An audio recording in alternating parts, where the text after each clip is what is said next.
శాసనసభ్యులు కౌశిక్ రెడ్డి గారి మీద జరిగిన దాడిని బీఆర్ఎస్ పార్టీ తీవ్రంగా ఖండిస్తూ ఉంది. ఈ దాడి గాంధీ గారు చేసినట్టుగా మేము భావించడం లేదు. ఈ దాడి ముఖ్యమంత్రి రేవంత్ రెడ్డి గారు చేయించిన దాడి. రేవంత్ రెడ్డి గారి ప్రోద్బలంతో రేవంత్ రెడ్డి గారే ఈరోజు కౌశిక్ రెడ్డి గారి పైన దాడి చేశారు.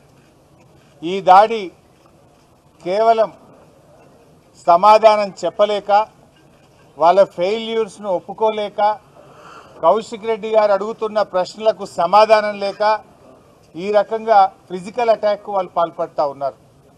ఈరోజు హైదరాబాద్ నగరంలో పట్టపగలు ఒక శాసనసభ్యుడి మీద దాడి జరిగితే పోలీసులు రక్షణ ఇవ్వడం లేదంటే ఇది పోలీసుల వైఫల్యం, రాష్ట్ర ప్రభుత్వ వైఫల్యం. ప్రభుత్వమే ఉద్దేశపూర్వకంగా ప్రతిపక్ష శాసనసభ్యుల మీద చేసిన దాడిగా దీన్ని చూడాల్సిన అవసరం ఉంది.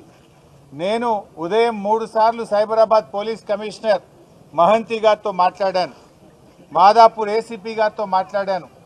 మా ఎమ్మెల్యే గారిని గృహ నిర్బంధం చేస్తున్నారు, మా కార్యకర్తల్ని గృహ నిర్బంధం చేస్తున్నారు, మా కార్యకర్తల్ని అరెస్ట్ చేస్తున్నారు.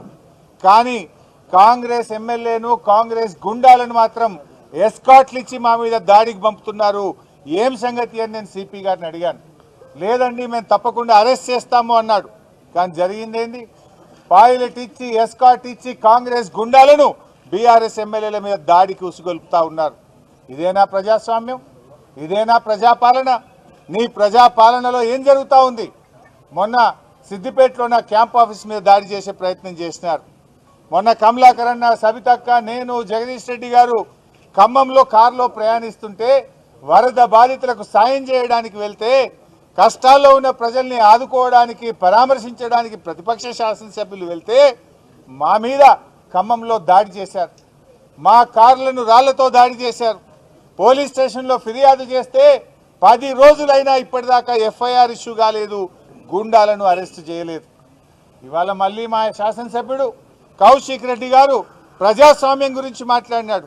హైకోర్టు మొట్టికాయలు వేసింది, రాజీనామా చేయండి అని అడిగినాడు. మీరు కండువా కప్పుకున్నది మీరు. ట్విట్టర్లో కాంగ్రెస్లో చేరాను అని ట్విట్టర్లో పెట్టింది గాంధీ గారు. కాంగ్రెస్లో చేరిన సందర్భంగా ప్రభుత్వ సలహాదారు వేం నరేందర్ రెడ్డికి కండువా కప్పినా ట్విట్టర్లో పెట్టుకున్నది నువ్వే. ఇవాళ నా నియోజకవర్గ అభివృద్ధి కోసం కాంగ్రెస్లో చేరుతున్నా అని మీడియాలకు ఇంటర్వ్యూలు ఇచ్చింది నువ్వే. పిఎస్సి చైర్మన్ కాగానే నేను ప్రతిపక్షంలో ఉన్నా, నేను కాంగ్రెస్లో సిగ్గు లేకుండా మాట్లాడింది కూడా నువ్వే. ప్రజలు నవ్వుకుంటున్నారు. అయితే డిఫెన్స్లో పడి ఇజ్జత్మానం పోయిందని, ప్రజల్లో అవమానం పాలైపోయినామని ఇవాళ ప్రశ్నిస్తే మా కౌశిక్ రెడ్డి గారి మీద దాడి చేసే ప్రయత్నం చేసింది. అంటే ఈ దాడి రేవంత్ రెడ్డి గారు చేయించిన దాడి. ఇవాళ పోలీసులు ఏం చేస్తున్నట్టు? నేను 3 సార్లు మాట్లాడాను. మా ఎమ్మెల్యే గారిని ఏమో హౌస్ అరెస్ట్ చేస్తారు, గాంధీ గారిని ఆయన ఇంట్లో హౌస్ అరెస్ట్ చేయడానికి అవకాశం లేకుండానా? ఆయన కూకట్పల్లి నుంచి ఇక్కడి దాకా వస్తుంటే ఏ రకంగా ఎస్కాట్లు ఇచ్చి తీసుకొచ్చిండ్రు? అంటే ఇది ప్రభుత్వ దాడి, ఇది రేవంత్ రెడ్డి చేయించినటువంటి దాడి. అందుకే మేము ఒకటే కోరుతా ఉన్నాం, డీజీపీ గారిని, సైబరాబాద్ పోలీస్ కమిషనర్ను, దయచేసి మీకేమన్నా లా అండ్ ఆర్డర్ను కాపాడాలనుకుంటే తక్షణమే చట్టం మీద నమ్మకం ఉంటే, విశ్వాసం ఉంటే ఏసీపీని, సిఐని వెంటనే సస్పెండ్ చేయాలని బీఆర్ఎస్ పార్టీ డిమాండ్ చేస్తుంది. దీని మీద ఉన్నత స్థాయి విచారణ జరపాలని బీఆర్ఎస్ పార్టీ డిమాండ్ చేస్తుంది. లేకుంటే మేము వదిలిపెట్టాం, దీన్ని ఎంత దూరమైనా తీసుకుపోతాం. ఎందుకంటే మాకేమీ మీ మీద ప్రతిదాడులు చేయలేక కాదు, కానీ పోరాడి తెలంగాణ తెచ్చుకున్నాం. ఎన్నో త్యాగాలతో తెచ్చుకున్న తెలంగాణ. 10 ఏళ్ల కేసీఆర్ పాలనలో కంటికి రెప్పలాగా ఈ హైదరాబాద్ను కాపాడుకున్నాడు కేసీఆర్. హైదరాబాద్ బ్రాండ్ ఇమేజ్ పెంచిండు కేసీఆర్. ప్రపంచ పటములో హైదరాబాద్ను ఒక పెట్టుబడులకు స్వర్గధామంగా హైదరాబాద్ను తీర్చిదిద్దిండు కేసీఆర్. ఎవరైనా హైదరాబాద్కు పోవాలన్నంత గొప్పగా 10 ఏళ్లు కేసీఆర్ గారు ఈ తెలంగాణను, హైదరాబాద్ను నిద్ర లేకుండా రాత్రింబవళ్ళు కష్టపడి ఈ హైదరాబాద్ యొక్క ప్రతిష్ట పెంచినాం, గౌరవం పెంచినాం, హైదరాబాద్కు పెట్టుబడులు తెచ్చినాం. నీ పాలనలో ఏం జరిగిందో సబితక్క మొన్న అసెంబ్లీలో చెప్పింది. నీ 9 నెలల పాలనలో ఇవాళ ఈ రాష్ట్రంలో 1800 అత్యాచారాలు జరిగినాయి, 2600 మర్డర్లు జరిగినాయి, పెట్టుబడులు తరలిపోతా ఉన్నాయి. హైదరాబాద్లో ఈ నగరానికి ఏమైంది అని పతాక శీర్షికన పత్రికల్లో వార్తలు వస్తూ ఉన్నాయి. ఒక్కొక్క రోజు హైదరాబాద్లో 4 మర్డర్లు అవుతున్నాయి. పట్టపగలు అత్యాచారాలు అవుతున్నాయి ఈ హైదరాబాద్లో. పట్టపగలు ఎమ్మెల్యే మీదనే దాడి చేస్తే ప్రజలకు ఏం మెసేజ్ పోతుంది? ఒక ఎమ్మెల్యేకే రక్షణ లేకపోతే ఇంకెవడన్నా వచ్చి హైదరాబాద్లో పెట్టుబడులు పెట్టడా? అందుకే ఈ రాష్ట్రం నుంచి వచ్చిన కంపెనీలు వాపస్ వెళ్ళిపోతా ఉన్నాయి, పెట్టుబడులు రాకుండా పోతున్నాయి. హైదరాబాద్ ప్రతిష్ట దెబ్బతింటా ఉంది, మసకబారుతా ఉంది. హైదరాబాద్లో గౌరవం, హైదరాబాద్లో ప్రజలకు రక్షణ లేకుండా పోతా ఉంది. ఇలా ఆలోచించండి. ఇలా రియల్ ఎస్టేట్ వ్యాపారం మొత్తం బంద్ అయిపోయింది హైదరాబాద్లో. కొత్తగా కంపెనీలు రావడం లేదు, ఉన్న కంపెనీలు వాపస్ పోతున్న పరిస్థితి ఉంది.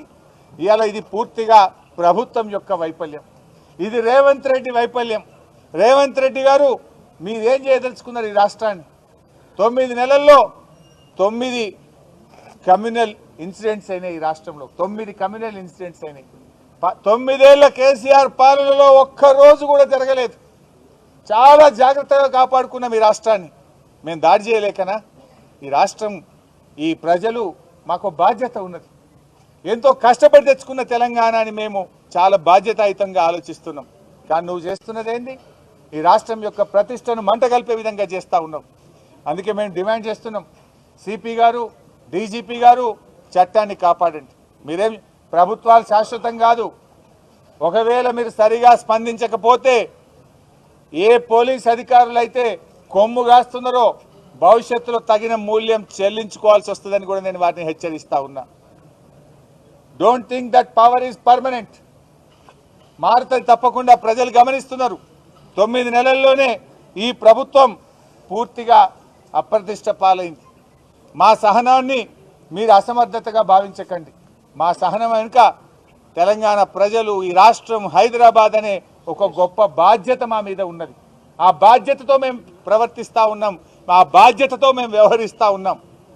ఇట్స్ నాట్ దట్ మీరు ఒక్కటి చేస్తే 2 చేయగలుగుతాం, కానీ మాకు ఈ రాష్ట్రం మీద బాధ్యత ఉంది. పోరాడి తెలంగాణ తెచ్చిన వాళ్ళం, కష్టపడి తెలంగాణ సాధించిన వాళ్ళం. నీలాగా ఈ రేవంత్ రెడ్డి లాగా బాధ్యత రహిత్యంగా మేము వ్యవహరించాం. ఆనాడు రాష్ట్రం కోసం కూడా ఈ రేవంత్ రెడ్డి అన్నాడు పోరాడాలి. ఆయనకు తెలంగాణ రాష్ట్రమే గిట్టది మనిషి, ఎందుకంటే ఆయనకు ఈ రాష్ట్రం మీద అంత బాధ్యత లేని మనిషి. ఇలా మేమేమో బాధ్యతతో వ్యవహరించేటువంటి వాళ్ళం కనుక చాలా బాధ్యతాయుతంగా మేము మాట్లాడుతూ ఉన్నాం. ఇలా గాంధీ గారు మాట్లాడిన భాష చూసి సభ్య సమాజం తలదించుకుంటుంది. అది ఒక శాసనసభ్యుడు మాట్లాడాల్సిన భాషన నేను అడుగుతా ఉన్నా. స్పీకర్ గారు కూడా స్పందించాలి. శాసనసభ్యుల హక్కులను కాపాడాల్సిన బాధ్యత స్పీకర్ది. స్పీకర్ గారు ఇవాళ మీ సభ్యుడికే ఇవాళ రక్షణ లేకపోతే ఈ రాష్ట్ర ప్రజలకేం రక్షణ ఉంటుంది? స్పీకర్ గారు స్పందించాల్సిందే. సుమోటో విచారణ చేపట్టి సంబంధిత పోలీసులను తక్షణమే చర్యలు తీసుకోవాల్సిందిగా నేను శాసన సభాపతిని కూడా ఈ సందర్భంగా కోరుతా ఉన్నా. మేమందరం కూడా ఇప్పుడు ఇక్కడ నుంచి సిపి సైబరాబాద్ దగ్గరికి వెళ్తా ఉన్నాం. ఇలా ఏ గుండాలైతే మా కౌశిక్ రెడ్డి గారి ఇంటి మీద దాడి చేసిండ్రో, హత్యాయత్న ప్రయత్నం చేసిండ్రో, వాళ్ళందరినీ కూడా 307 కింద ఎఫ్ఐఆర్ ఇష్యూ చేసి అరెస్ట్ చేసి జైలుకు పంపేదాకా కూడా బీఆర్ఎస్ పార్టీ ఊరుకోదు.